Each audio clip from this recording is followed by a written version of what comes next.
اما عائشہ کہتی ہیں رضی اللہ تعالی عنہا کہ آپ صلی اللہ علیہ وآلہ وسلم جب اعتکاف کے لیے بیٹھنے کا ارادہ کیا رمضان مبارک میں، تو میں نے آپ صلی اللہ علیہ وآلہ وسلم کے لیے خیمہ لگا دیا.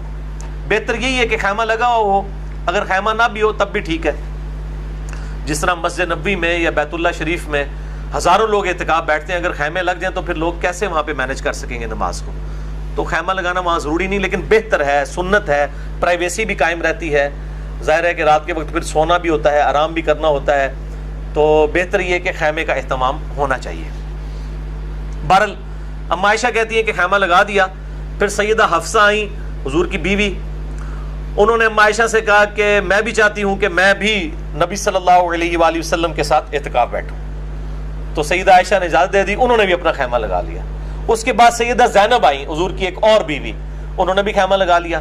پھر آپ صلی اللہ علیہ وآلہ وسلم مسجد نبوی میں جب داخل ہوئے تو دیکھا کہ اتنے سارے خیمے لگے ہیں. بتایا گیا کہ یہ آپ کی یہ اس بیوی کا ہے، یہ دوسری بیوی کا ہے، یہ تیسری بیوی کا ہے.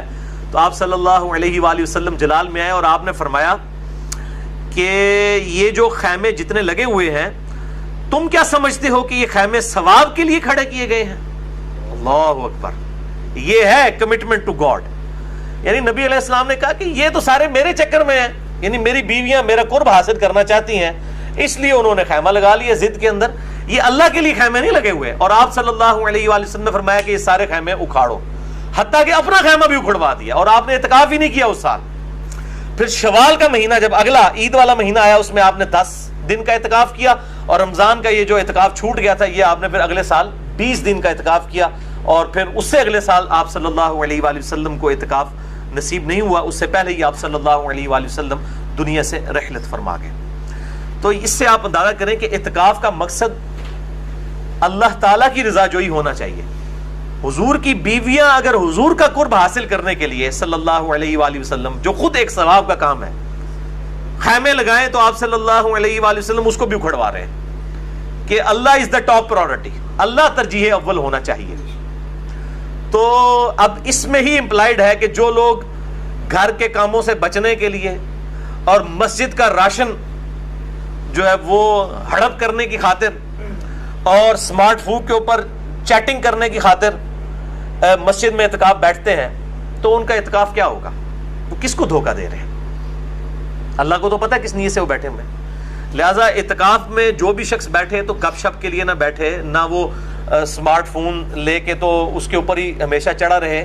ٹھیک ہے، وہ کبھی ضرورت کے تحت کوئی چیز استعمال کرنی پڑتی ہے، وہ ایک الگ چیز ہے. لیکن میں نے دیکھا ہے جن لوگوں کے پاس یہ فون ہے، الحمدللہ میں نے تو اپنے آپ کو اس فتنے سے تاحال محفوظ رکھا ہوا، انشاءاللہ آئندہ بھی ارادہ ہے. تو وہ اس فتنے کا پھر شکار ہو جاتے ہیں، وہ ہر وقت پھر سمارٹ فون کے اوپر ہی رہتے ہیں. اور مسجد کا اعتکاف بھی وہ گپ شپ میں گزرتا ہے. اور پھر یہ ایک پہلو ہے اس اعتکاف کا، اس کے ساتھ کئی اور ڈینجرس پہلو جو مسجد کے اندر اعتکاف کے حوالے سے جڑے ہوئے ہیں، وہ بہت خطرناک ہیں. مطلب میں نے خود اعتکاف کئی دفعہ کروایا. 1999 میں میں نے باقاعدہ یعنی ایک بہت بڑے لیول کا اعتکاف، جس میں کم از کم 400-500 لوگ بیٹھے ہوئے تھے. اس وقت میں دعوت اسلامی میں تھا، سبز پگڑی باندھا کرتا تھا. تو یہ ہمارے جہلم شہر کے اندر ہی 1999 کا اعتکاف میں نے خود مینج کروایا ہے. اور کس طرح مصیبت ہمارے لیے بن گئی تھی، خصوصاً یہ جو چھوٹے بچے اعتکاف میں بیٹھے ہوتے ہیں، اور وہاں پہ بھی جو لوگ بدنیتی کے ساتھ مسجد میں بیٹھے ہوتے ہیں، وہ عجیب و غریب قسم کی پھر حرکتیں کرتے ہیں بچوں کے ساتھ. حتیٰ کہ یہ صورتحال ہو گئی تھی کہ ہم رات کے وقت لائٹیں آن کر کے سلاتے تھے سب کو. یعنی 400-500 بندہ مسجد میں سویا ہوا ہے، مسجد میں، اور ہمیں یہ ڈر ہے کہ ان لوگوں کے فتنے سے بچوں کو بچایا جائے، تو لائٹیں آن کر کے رات کے وقت سلایا جاتا تھا. اور یہ میں مطلب ایک کسی خاص مکبہ فکر کی نہیں بات کر رہا، تمام طرف یہی حال ہے الا ماشاء اللہ. اور باقی مطلب جو ہے وہ اعتکاف بیٹھ کے بھی لوگ، یعنی اگر ان سے پوچھیں کہ وہ قسم اٹھا کے کہیں کہ انہوں نے 10 دن کے اندر 5 کی 5 نمازیں تکبیر اولیٰ سے پڑھی ہوں، تو آپ کو حیرانگی ہوگی کہ معتکف جو حضرات ہیں انہوں نے بھی نہیں پڑھی ہوں گی 5 کی 5 نمازیں تکبیر اولیٰ سے مسجد کی پہلی صف میں. اعتکاف والے بھی اگر مسجد کی پہلی صف میں تکبیر اولیٰ سے نماز نہ پڑھیں تو پھر باقی کس سے آپ امید کر سکتے ہیں کہ وہ باہر سے آ کے تو پہلی صف میں نماز پڑھے گا، جس کو کام ہی کوئی نہیں سوائے نماز پڑھنے کے. ان کی حالت ہے. تو اس حوالے سے بڑی جو ہے وہ خطرناک چیزیں بھی ہیں. اعتکاف میں نہیں سمجھتا کہ چھوٹے بچوں کو اعتکاف بٹھایا جائے، بہت چھوٹے بچوں کو. اور ایسی جگہ پہ اعتکاف بیٹھیں جہاں پر یعنی علم دین کے حوالے سے کچھ سیکھنے کا موقع ملے، کچھ سیکھنے کا، ضرورت سے زیادہ نہیں. بعض مسجدیں ایسی ہیں جہاں فجر کے بعد بھی درس، زور کے بعد بھی درس، مطلب ایک دن کے اندر اتنے درس ہوتے ہیں کہ وہ بندے جو بیچارے اعتکاف والوں کو تو مجبوراً وہ درس سننا پڑتا ہے. وہ تو باہر نکل کے بھاگ بھی نہیں سکتے، اٹھ بھی نہیں سکتے. اگر اٹھ کے اپنے خیمے میں بھی چلے جائیں تو ان کو کئی لوگ ہیں جو ٹونٹ کریں کہ جناب اعتکاف بیٹھے گھروں اعتکاف بیٹھنا آئے درس ہی کیوں نہیں پہنتے. تو ان بیچاروں نے تو مجبوراً بیٹھنا ہوتا ہے. تو اجتماعی اعتکاف جہاں پہ بھی ہو رہے ہیں وہاں پہ بھی خیال کرنا چاہیے کہ بس اتنا ہی اجتماعی اعتکاف کا فائدہ اٹھائیں کہ کسی کو علم دین کے حوالے سے کوئی چیز ملے، بجائے کہ وہ متنفر ہو کر اٹھے. اور اسی طریقے سے لوگ اعتکاف کے اندر کہتے ہیں جی میں 3 قرآن ختم کر دیتے، میں 4 قرآن ختم کرتے، وہ پائی کوئی قرآن ختم نہ کرو، خدا دا نہ جائے.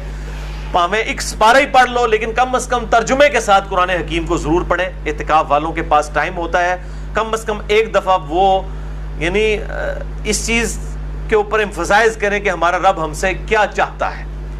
تو وہ صرف عربی پڑھنے سے نہیں ہوگا بلکہ اس کا ترجمہ بھی پڑھا جائے. اسی طریقے سے صلاۃ و تسبیح کا بھی اہتمام کیا جائے اور انڈیویجول لیول کے اوپر کریں. باقی اگر کوئی جماعت کے ساتھ بھی اعتکاف والے بغیر اعلان کے جماعت قائم بھی کر لیں نفلی نماز کی، بخاری مسلم میں ثابت ہے نفل کی بھی جماعت ہو سکتی ہے، اعلانیہ نہ ہو. یعنی وہ اس طرح اشتہار لگے ہوتے ہیں فلاں مسجد میں اعتکاف کی جماعت اتنے بجے ہوگی صلاۃ و تسبیح کی، وہ غلط ہے. باقی اعتکاف والے اگر جماعت کروا لیتے ہیں نفلی نماز کی تو بخاری مسلم میں ثابت ہے آپ صلی اللہ علیہ وآلہ وسلم نے نفلی نمازوں کی بھی جماعت کرائی ہے. بلکہ خود قیام اللیل جو تراویح ہے جسے ہم کہتے ہیں عرف عام میں، یہ بھی تو نفلی نماز کی جماعت ہے. تو یہ درست ہے. میں اس حوالے سے کافی دفعہ گفتگو کر چکا ہوں کوسچن آنسر سیشن مسئلہ number 110 A B C D E F کے اندر.